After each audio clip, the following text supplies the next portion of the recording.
following a request from Councillor Zoe Smith. There are a number of objections received to the proposal, predominantly from the surrounding area.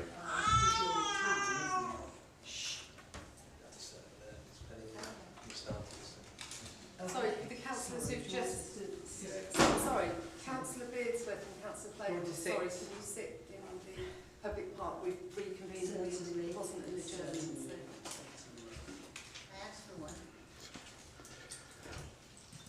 Carry on, Andrew, please. So Collingwood Road is to the west of Cedar Road, Oakwood Road to the east. On the screen, does it? Yeah. With Birchfield Road to the south. Right, moving on to the plan. So the plans have no alterations to the front elevation of the existing dwelling. There's a single-storey extension to the rear, which is of relatively small scale and will house one of the bedrooms that's proposed.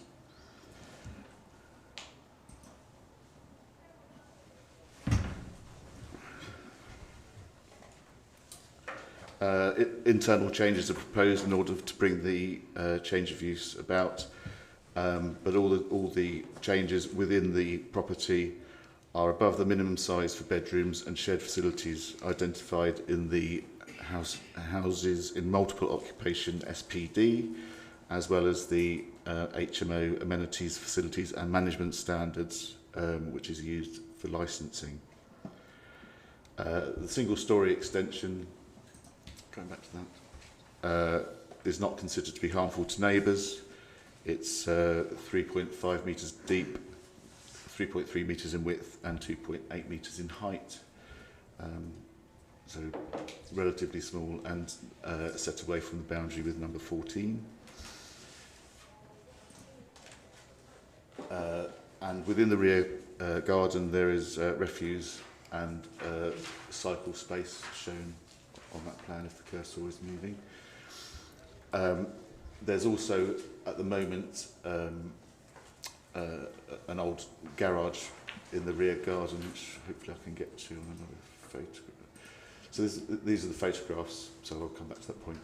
So that's the front elevation, street scene. It does show parking. At the time I was there, I accept that there is a parking issue in the area on occasions. This is the rear elevation where the single-storey rear extension is going to be. This is further views of the rear of the property, showing this is the shared outbuilding with number 10.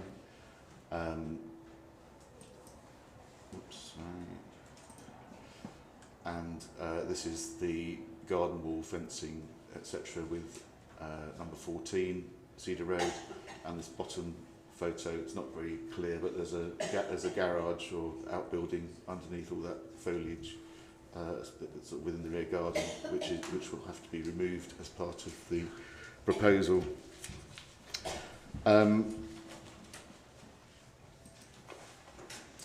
So in terms of our planning policy and the supplementary planning document, there is a requirement that the concentration of HMOs within an area, and the area is defined as a 50-metre radius by policy, cannot exceed 10%. And in this locality, 12 Cedar Road would represent the 5th HMO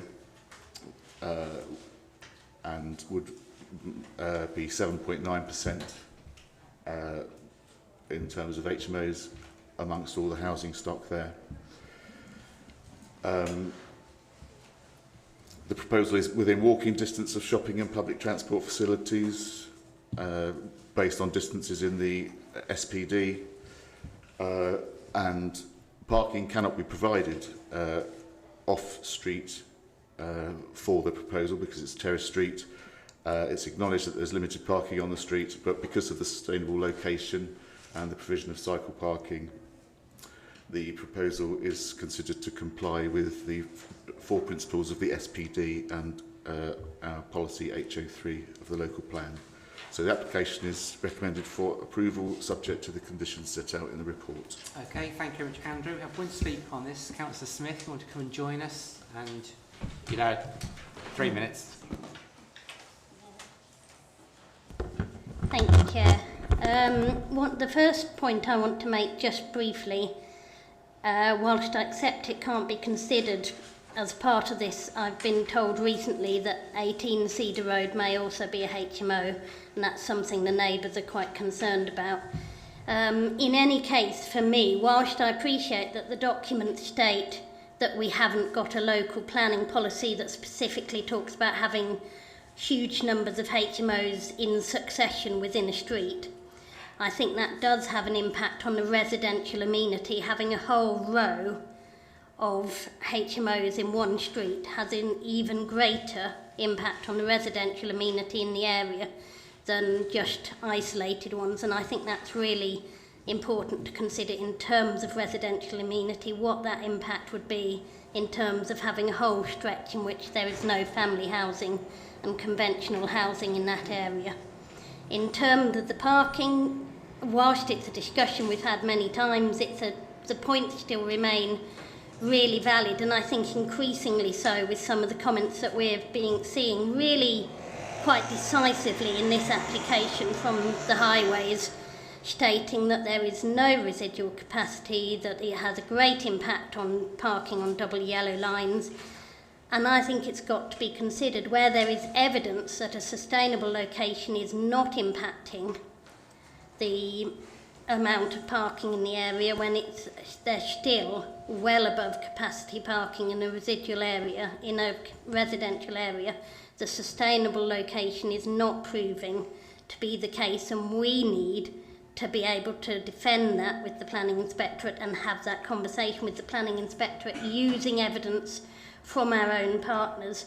And I think whilst I appreciate that planning is its own department looking at its own aspects, we have got to consider what the ongoing impact of making things much harder for our partners within the council and our partner agencies outside the council is, because when decisions within the planning department continue to make life very difficult for Highways Authority, for police in terms of the area, when we've seen that all of the conversations we have when we speak to the police, when we talk about crime and antisocial behaviour in the area, is being evidenced back to decisions being made at council level, we really need to consider that. And when we've got evidence from our partners stating that this is a problem, we need to be able to defend that decision with the Planning Inspectorate and actually take on board evidence we're being given about no residual capacity, and to consider the residential amenity, particularly in this case where there's just going to be a whole line of HMOs. Okay, spot on time. Thank you very much. Any questions, Councillor Smith? Councillor Russell. Thank you, Councillor Smith. Do you find that there is an increase in the number of reported fly tipping and dumping along the street, because clearly people do that, and people don't have the capacity to take their white goods and their rubbish to the skip. So do you find that with the HMOs that are lined up along this road, that increases the requirement for fly tipping and dumping to be collected? Can I just remind you, is going to speak on this planning application and not on the general area? Okay. And what there is in terms of environmental impact, as evidenced by other issues, is there is a greater number certainly of refuse bags put out on rubbish day and the impact. Question on the application, please, Councillor. I asked this because it's so expensive for the council to keep picking up white goods and removing fly tipping. I understand. Thank you. Any further questions, Councillor Smith? Okay, thank you very much, Zoe. Okay. Anything you want to come back on there, Andrew? Well, I did, yes. The only reason that householders or applicants are making applications for houses in multiple occupation is because of the council having an Article 4 direction taking away the permitted development right to have an HMO without having to apply for permission. So, to a degree, the council has prevented 100% of the properties in the area potentially becoming HMOs by having the Article 4 direction and reducing it down to a maximum of 10%. So the council, as planning authority, has taken some action. Whether the 10% is what the policy is now, and which is sort of ingrained within the local plan that's just been adopted. But I think that has taken charge of a situation already. Okay, thank you very much. Any questions to Andrew on this application? Any comment? Oh, Daniel? Well, comment really, I suppose. Okay. Just forgive us. I mean, myself and Councillor Swift are originally from the Daventry area. We didn't have an awful lot of experience in dealing with HMOs. Getting our heads around the new policy and SPV and everything like that. No, we're getting around that now. It was clear. It was good to see on the screen there. I had a little bit of a concern about how the 10% and the 50-metre rule actually works. It's good to see it on the screen there. You've explained that quite well. Thank you for that. I'm just a bit. I have a little bit of a concern about the number of properties in Cedar Road. I mean, we have got like a string of properties, and whether our policy actually does take into account that. I mean, it's in the report. Unless I missed it, I didn't see the percentage figure in the report. The next one, there was a percentage figure in the report, but you mentioned 7 point something. Sorry, yeah, 7.9%. Yeah, no, it's just amazing how, yeah, I mean, with 4 or 5 properties in a row, we still don't reach the 10%, but I suppose it's more of a comment than anything else, but I can see where the people's concerns are about having like a whole row of HMOs, and that could exasperate the problems which we all know come out of these sort of properties. I just have I'm in two minds about this particular one as to whether or not we haven't got any planning reasons to refuse it. I just have concerns about it. Okay, thank you. Councillor Hill? Thank you. And as someone who does have a lot of experience with HMOs, obviously being a former borough councillor and working on the local plan as well, I would move that we move to accept it because, given my experience on HMOs, especially as this is below the threshold, there's simply no way they will uphold this in appeal. So I would like to propose that we accept the officer's recommendation. Okay, Councillor Swift, is there any comment you want to make, or happy to move the vote? No, it was to go with Daniel, and I will be guided by the officer. If we have no planning reason to refuse, we cannot go and risk to have an appeal against us. So I'm terribly sorry. Yes, Peter? Thank you. I would like to second the proposal to accept officer's advice. Okay, so Councillor Swift is proposing. Seconded by Peter. All those. Councillor Hill. Sorry. I don't mind. But Yeah. yeah, I'm happy to propose it. Councillor Hill. Yes. the HMO. Okay. So proposed by Councillor Hill, seconded by Councillor Swift. All those in favour? No, I didn't second. Mr. Martin seconded. Councillor Martin. So that's 6, 4, 5. That's it. And abstentions? After last night's planning training, I don't think I can vote against it, so I'll abstain. Okay, thank you very much. So did you get the proposed with second assault in the end? Councillor Hill, Councillor Owens. Okay, thank you very much. Okay, so No, Councillor Martin. it's fine. It's fine. We've done it now. Yeah. So we'll move. Councillor Beers would like to come back. I don't know if you can catch Councillor Flavel's eye. If she's just going to think 10 o'clock. and we'll move on to 46 Brooklyn Road.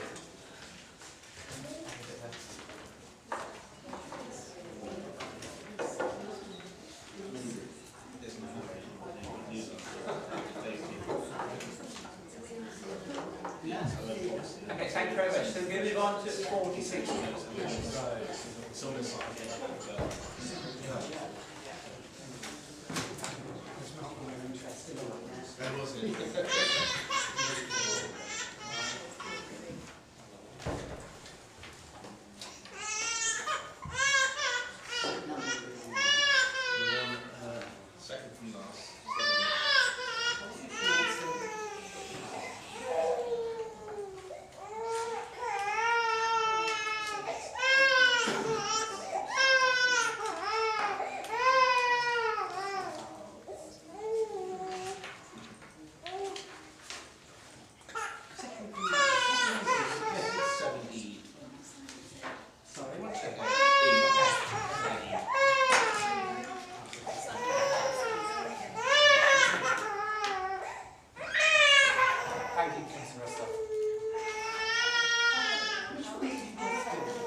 Thank you, Chair. So this is 46 Brookland Road. The proposal is for the change of use of the property from a single family dwelling house to a house in multiple occupation for up to 5 occupants.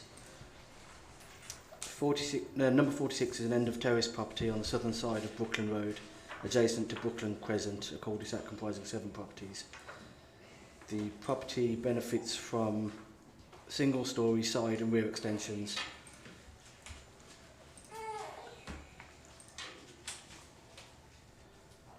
The proposal involves primarily internal alterations. The ground floor would comprise of a bedroom with ensuite bathroom. The remainder of the ground floor would be communal space with living, dining and kitchen areas. There would also be a sauna with associated changing space. Rear doors allow direct access to the rear garden and outbuilding. The first floor would comprise 4 bedrooms, a bathroom and some storage space. All of the bedrooms meet the minimum floor area requirements, and the minimum requirement for the provision of facilities is also met. A bin store is provided. A bin store is to be provided within the front garden. The existing outbuilding is to be used for storage of bicycles. A condition has been suggested to restrict the use of the outbuilding to incidental storage to prevent additional residential accommodation being created. The key issues are the concentration of the HMOs in the area, provision of adequate facilities, parking provision, and storage of bicycles and refuse. These points have been fully assessed in the report which has been circulated. The proposal was considered to be in compliance with relevant policies and is recommended for approval subject to conditions which are set out in the report. Okay, thank you very much. We have 3 speakers on this. So, Councillor, are you okay to address us? We might have crime in the background, but we'll just Be fine. Just bring it by the side of you. And then Nursery is Yeah. up. Let's put it that way around. let us see what's going on. Otherwise you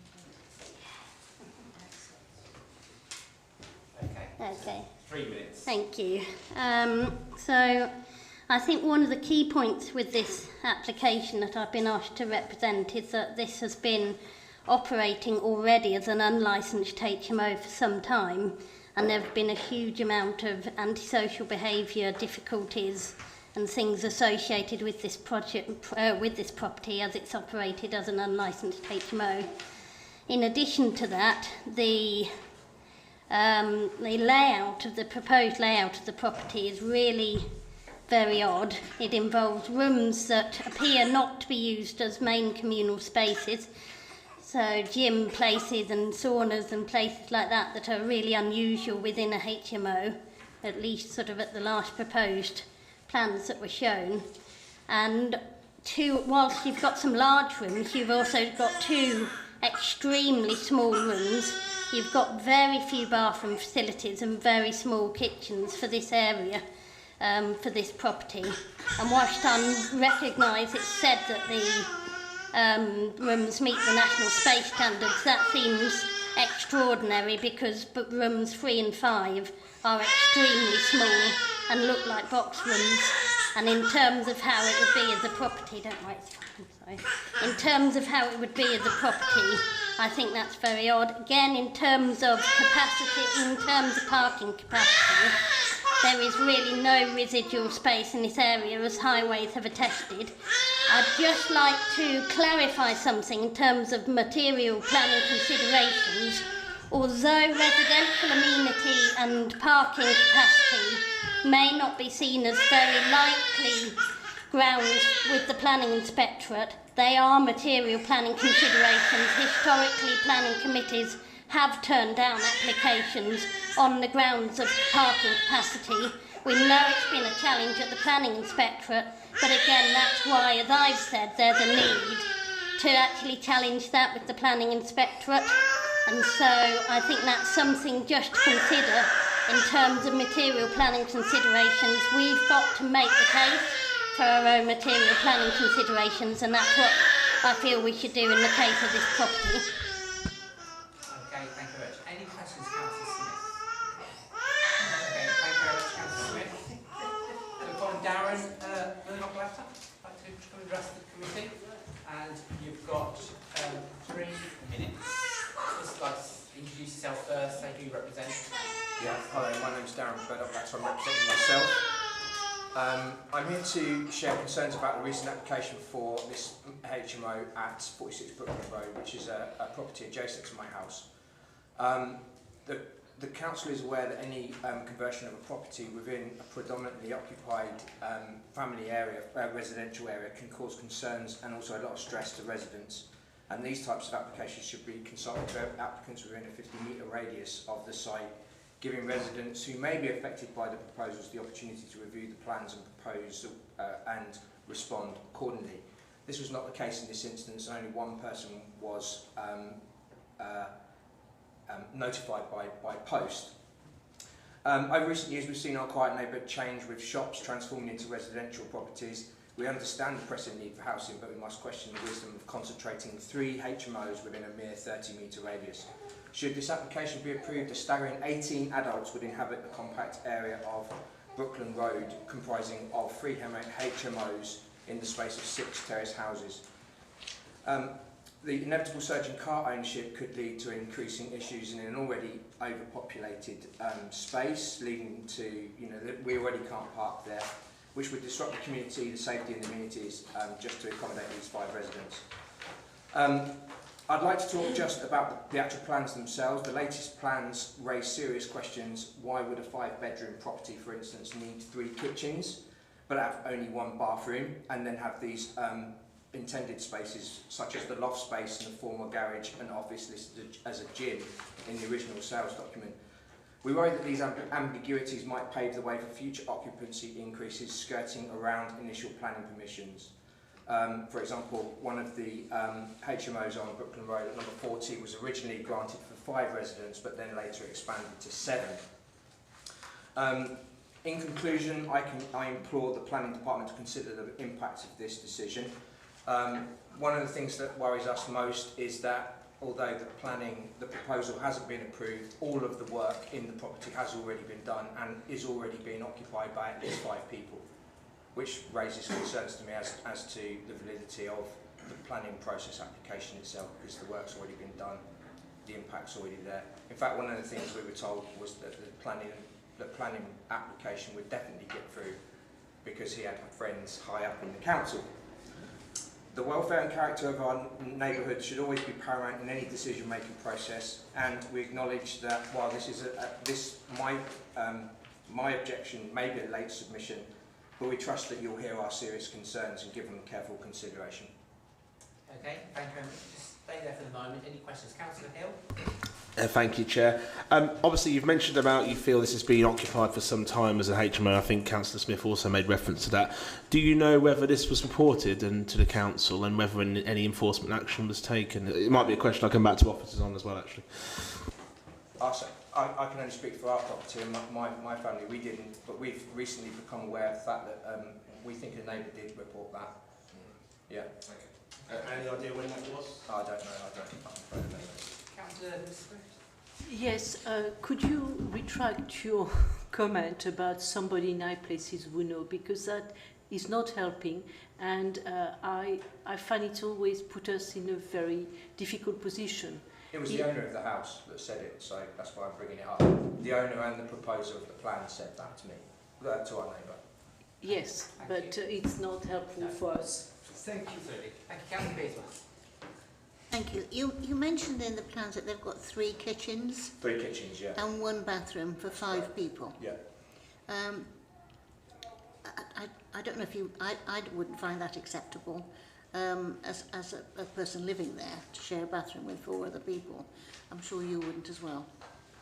There's many irregularities in the plan, such as there's no access to the back garden and the living space at the back. It's just walled in. It's a very strange plan. Okay, thank you. Thank you very much. Any other questions? Thank you very much. Thank you. Okay, call on Jodie Newman next, please. Just remind, you've got 3 minutes. Say who you are. Represent anybody. Hi, I'm Jodie Newman, representing myself. Okay. I'm the neighbour of 46. I'm the direct neighbour. And as my other neighbour was saying, I have had correspondence with Vicky Dolman at the council regarding the unofficial HMOs, and that started in April last year. All right. Okay. Thank you. Okay. Again, mirroring what was said, it's 3 HMOs within 20 metres of each other, and I've also been made aware that there's charging bays going to be put in on Brooklyn Road, 3 charging bays. So I don't know where they think these residents are going to park. Again, 3 kitchens and 1 bathroom is just not feasible, and the work has been ongoing in that house ever since before the letter was received, months before. Surely they shouldn't be making changes until the application is approved. Yeah, and I think that's everything else has been said. But if you get in touch with Vicky Dolman, she will have all the emails of complaints. Okay, thank you. Okay. Just remain seated there, so Yep. anyone's got any questions. Councillor Beers.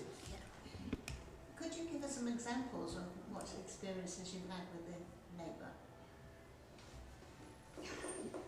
Yeah, so last April, May, there was up to 7 taxis parked outside at any one time, because obviously shift work. So there's 7 taxis. Where do residents park? Hence why I got in touch with the council. And I don't know whether this is relevant, but there was a huge impact on my son's bedroom, because there was a prayer room that was being used as a communal smoking room.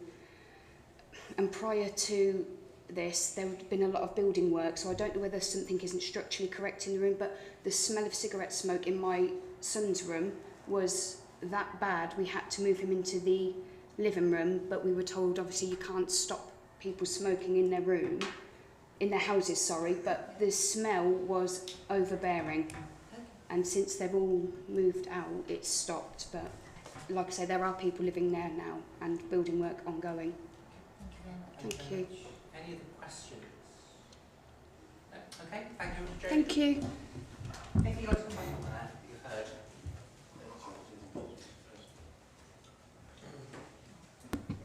heard?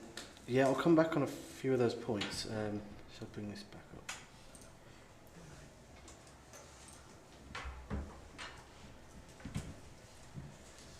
Just need to resume. Once that gets out of the way. That'll go. Resume. Okay, so in no particular order, just try and cover all the points that were made, or concerns that were raised.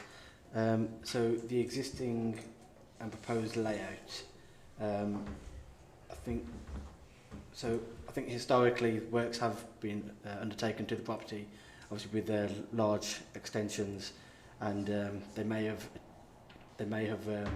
planned to accommodate more occupants or had some sort of form plan before. In any case, this is what's in front of us at the moment, and the existing layout. You can see there, and then you can see the changes that are proposed. So while it's slightly unorthodox to have, potentially considered unorthodox to have the amount of kitchens, in terms of assessing the HMO, that's actually providing more than what's required for in terms of communal space. So we don't have any, we wouldn't have any reason to request any further changes to that. The applicant has changed the layout during the process in line with our comments, which were to prevent a self-contained unit being created. In terms of room sizes, all of the rooms meet the minimum floor area requirements. The smallest allowed would be 6.5 square metres, so all of them exceed that. In terms of the facilities, bathroom facilities, the ground floor bedroom has an ensuite bathroom.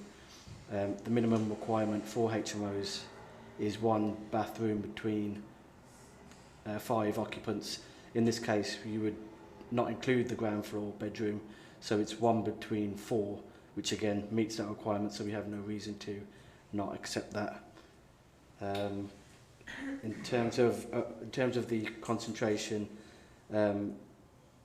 similar to the previous application, with these applications, we can only assess it against the policy as it is currently, which is the 10% threshold within a 50-metre radius. And if this proposal was approved, it would result in an 8.57% concentration in that area. The same issue has arisen with parking and concerns with parking. The SPD states that where there is no parking available on street, it has to be within a sustainable location. That's within 400 metres of a shopping, a town centre or a neighbourhood parade, and also within 400 metres of bus stops, which are served at least every half an hour. That meets that requirement in this case. In terms of a couple of just other points that were raised, the consultation, there was also a site notice that was displayed outside the property, and I don't have the number of letters sent out, but as far as I'm aware, the council's statutory obligation in terms of consultation was met. There was a point raised following the initial circulation of the reports about side access. I've raised this in the addendum, saying that it was an error on my behalf. There is no side access from the garden onto Brookland Crescent, but that didn't have an impact on recommending approval anyway. It was just a point that was raised. I think I've covered the points that were raised. Okay. Yeah. Thank you very much. Is there any questions from the committee? Any questions? Councillor Beers, would you raise your hand? Yes, I understand from the residents here that this was an unofficial HMO in the past. Did it have any penalties for that when it was found out that it was an HMO? That's my first question. My second question is, shouldn't we as a planning committee be actually looking at decent housing for people, you know, rather than 4 strangers sharing a bathroom? It's different with a family when you're all related, but 4 total strangers sharing a bathroom, to me, doesn't sound well. The town council has asked them to provide HMOs with ensuite facilities for people, which is, to me, the only nice thing you can do. They can, you know, it's not the nicest thing to go and use the bathroom out for somebody else. As we said last night, you can actually apply to do anything, anywhere. Yeah. So it's what's in front of us, isn't it? Yeah. Well, I know it's what's in front of us, but don't we have responsibility to actually make things better, ever? That being the... Oh, not this committee. So we... I mean, I just feel that this person who runs this has run it illegally, has now decided to become legal and actually put in a planning application, which personally I don't think in today's standards is good enough, my own view. And also... Councillor, do be careful, you're veering towards a predetermination. I'm not determining, I'm not saying... The planning system allows for retrospective applications. Now, this doesn't exactly appear to have been formally made as a retrospective application, but that is in effect what it appears to be from... But we didn't know that. But the fact is that the licensing system and private sector housing is separate, and so you mustn't muddle up the two statutory systems. So, all I'm saying is, shouldn't we be asking our landlords to provide the best accommodation for people? That's a policy matter, and that feeds into the local so we can't do anything. And the people that have come along and spoken tonight, there's nothing in the planning that we can do to help them. We need to debate what's in front of us. Yeah. Okay. Thank you, Councillor Hill. Well, I mean, my point was around enforcement really, and I guess I wanted to find out if there had been any site visits from WNC to check when there was an illegal HIMO. I appreciate what we've got in front of us now is what we've got, and I probably there's no material reason to reject this. But I am uncomfortable with the idea that someone's operated a HIMO for quite a long time. I think the lady said a year, without, and then with impunity, and then now being able to apply for a HIMO without any penalty or anything around that. So that's more of a note to take back, I think, more than anything else. I understand we are where we are now, but yeah, that was all the point. You could argue at least they are doing something about it now. Absolutely, yes, but I think a year is a long time to be operating legal HIMO. A lot can happen in a year, and residents can be put through a lot of hell in a year, can't they? So, it's, okay, any more questions? Councillor Russell? Oh, no, okay, we'll move on to comments then. Councillor Russell, comments?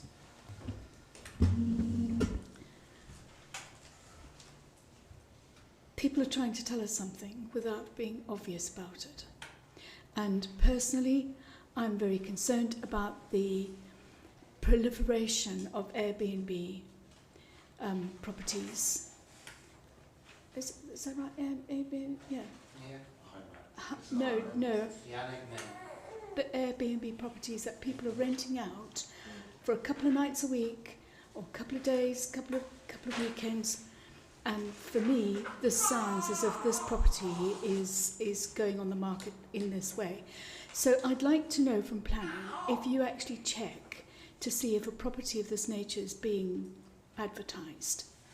And I'd also like to know why, when you've been approached and your response to this application is reactive, you can't say now that yes, we are doing something about it, because we're only doing something because we've been asked to do so. But I think there could be some very serious issues around this property. Do you want to come back on the Airbnb? Yes, so through you, Chair, if I may. In terms of the Airbnb question, it's different to what we've got in front of us today in terms of what the actual use is, what that proposal is. The government guidance on Airbnb does differ from HIMOs, and in some instances it actually, I'm prepared to be corrected, but it doesn't actually require consent to do that. Therefore, it's not, and we don't have a policy at this stage in any of the three former legacy plans that would cover the Airbnb boom, for want of a better word. That may be something that we can pick up, and I know Councillor Beatles mentioned about the standards or what we'd expect to see in development of this nature moving forward, but that is something that, not wishing to dodge it, but that is something that has to be picked up to the local plan process and then go through adoption to the planning inspector. And if he, she, they decide to adopt that policy, adopt that criteria, and that is something we can then impose and police better if we've got that policy as a fallback position. Okay, Councillor Beazley, you had a question or comment? No, it's a comment. Okay. It just started with comments. Well, just get Cecile's question and then we'll point to it. Just an observation. We had a training yesterday, and the planning officer is giving his opinion as term of planning officer. We are a planning meeting. We are not a planning policy meeting. So we should not discuss. I don't like it as much as you don't like it, but we are not there to discuss. The planning officer gave us the reason why he recommended. We cannot say we don't like it and so on. If we don't have the right policy, we need to go to the policy. Because otherwise we can spend the whole evening debating about spurious things that are not planning matters. We need to stick to planning matters, and I am new with the HMO. We had very few HMO at Daventry, but if our planning officer said in terms of planning there is nothing wrong with the planning application, we have to accept, or otherwise we need to have a planning reason. So far I haven't heard, after a lot of debates, the planning reason. So for once, I might be a bit controversial because I'm new with HMO. I would propose to go with officer advice and make that proposal. Thank you. Okay, so yeah, Councillor Beazley's comment and then we'll go to the vote. The one thing that did concern me, that came out with the discussion today, was that the seven taxis that were outside the property, and I'm very concerned about who's actually living in the property. Or visiting. Councillor Swift, you I stick with planning reason and with what we have in front of us, with the planning reason that the officer has put in front of us. I don't have any other choice but to choose to vote to propose that we go with officer advice. Okay, do I have a seconder? Councillor Hill, all those in favour? 1, 2, 3, 4, 5 in favour. Against? Abstaining. 2 against and 1 abstain. Oh, sorry, I'm abstaining. This is abstaining. Abstain. Sorry. Okay, so 2 abstaining, 1 against. I'd better stick to abstain because Okay. I don't like either things. Yeah. Like, I take Cecily's point, we need a real planning reason for refusing. Okay, let's do that vote again then. So those in favour? 1, 2, 3, 4, 5. 5 in favour and 3 abstain. And no against. Yeah. Okay, so that's been approved. So we move on to the last item, which is 7F, which is at 107 Birchfield Road. Enter the site though, so you're right. Officers reject ones that provide professional evidence, so they're all be rejected. It's tricky. It's tricky. No, because it's below professional. They're going to win the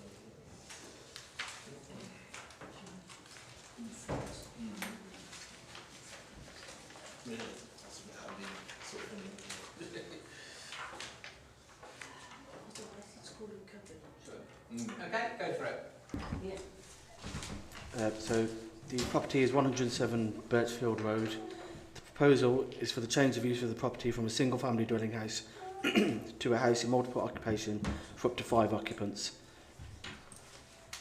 Number 107 is a mid-terrace property on the northern side of Birchfield Road. The proposal involves primarily internal alterations to the property. These are the existing floor plans. Through the works, the ground floor would comprise of 2 bedrooms, downstairs toilet, a kitchen and living room. There would be a door providing communal access to the rear garden. The first floor would comprise 3 bedrooms, a bathroom and a storage room. It should be noted that the storage room is of insufficient size to provide an additional bedroom. The existing outbuilding would be used to store refuse and bicycles. The key issues are the concentration of HMOs in the area, provision of adequate facilities, parking provision and storage of bicycles and refuse. These points have been fully assessed within the circulated reports. The proposal is considered to be in compliance with the relevant policies and is recommended for approval, subject to conditions set out in the report. Okay, thank you very much. We have one speaker on this, Councillor Smith. Take a title, please.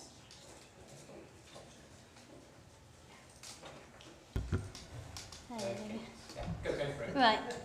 Just quickly, I would like, and maybe it's something to come back on another time, but I would really like some clarity between what is seen as not a material planning consideration at all and what is seen as a material planning consideration that the committee and the officers might find it difficult to talk to the planning inspectorate, because as far as I know, historically the planning committee has turned down planning applications on the material consideration of parking and gone to the planning inspectorate with it.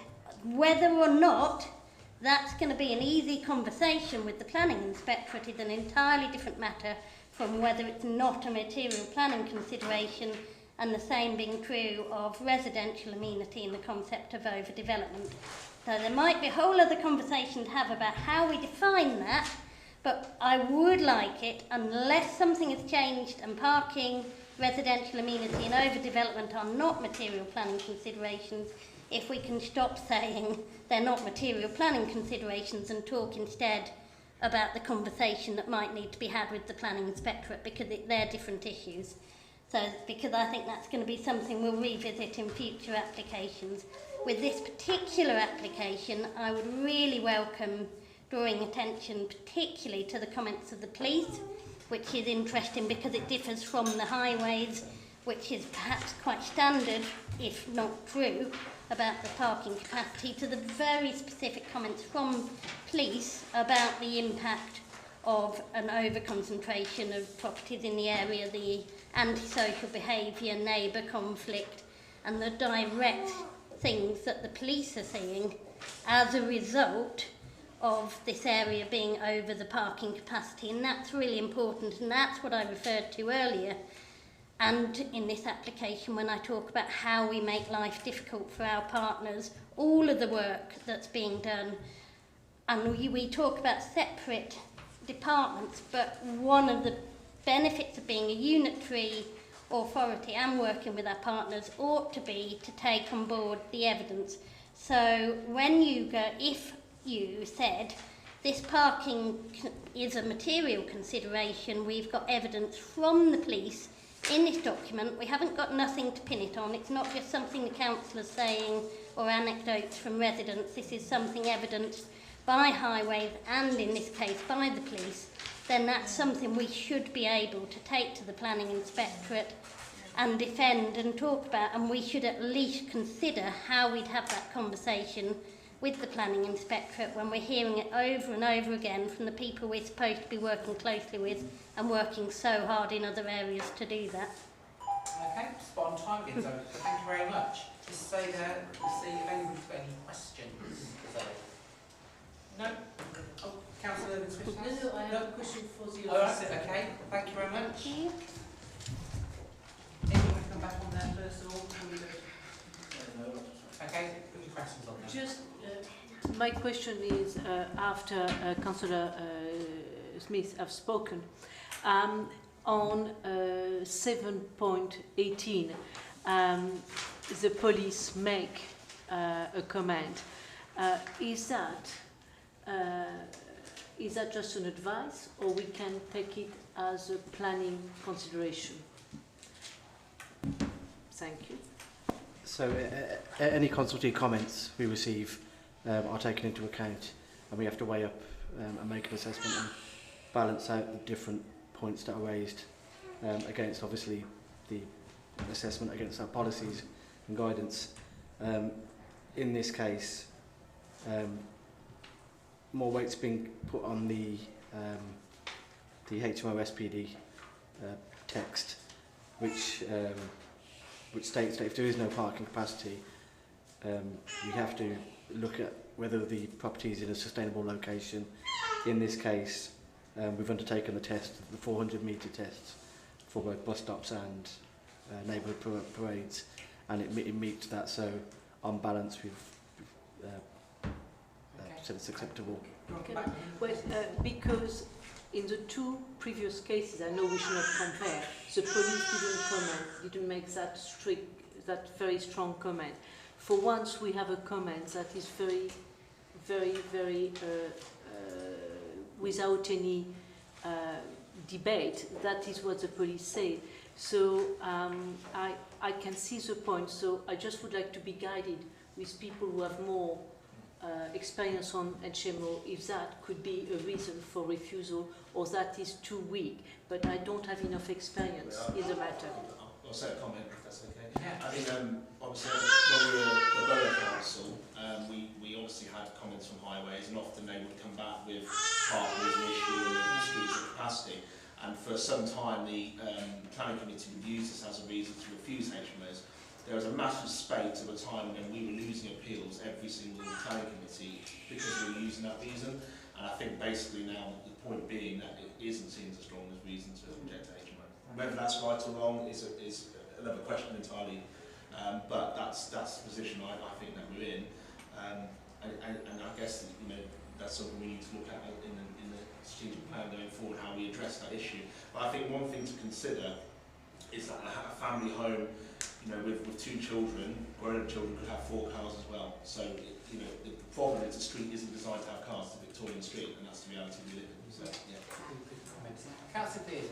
Yes, it says in the report under 6.1, is the proximity of proposed HMO to the existing HMOs next door. I think there had to be a distance between them.